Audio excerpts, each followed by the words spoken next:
It's a very diverse industry. I have to be a safety officer as well as a professional driver because we deal with a lot of small and dangerous goods. And unfortunately, when you got a Class 1 in your pocket, you're according to our wonderful government, you're responsible for everything except the world being square, the way they look at it. From the time I get up in the morning, I'm regulated. I'm regulated with my logbook. I'm, TDG, I got that coming out of my hip pocket. Out of all the different acts for the highway. Probably 90% of the truck drivers out there that have got any amount of miles under their rear ends, like myself, have all come from broken relationships. It's very hard on the family because we just can't make it back. Unfortunately, that load is number one.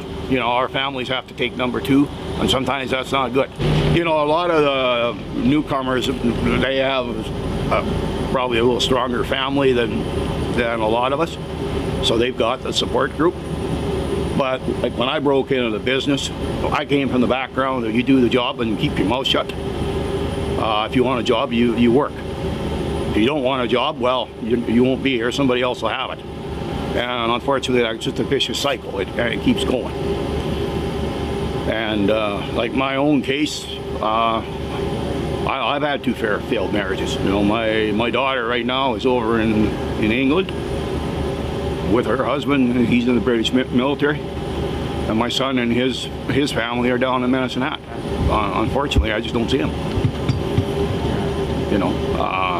With COVID coming in like it did, I don't want to expose them to anything that I could get from, say from Kamloops, from somebody down there, and bring that and I give them to them. That wouldn't be fair to them. It's challenging. There are a lot of things that stress from the shipper all the way to the customer. So sometimes they don't load you on time. You wait 2-3 hours. It's up your driving time. And then when you get to the customer, you also have to wait. There's a lot of unpaid hours in trucking. My kids miss me all the time. Each time you're away, you're not bonding with your kids. The risks are high, especially in the US. It's very busy, lots of truckers on the road, so anything can go wrong. Sometimes you pass time by calling friends and talking to friends, so that helps a lot. If you have a lot of friends, you call them, you talk. If you have your hands free, you can call your friends, you chat, you talk while you're driving.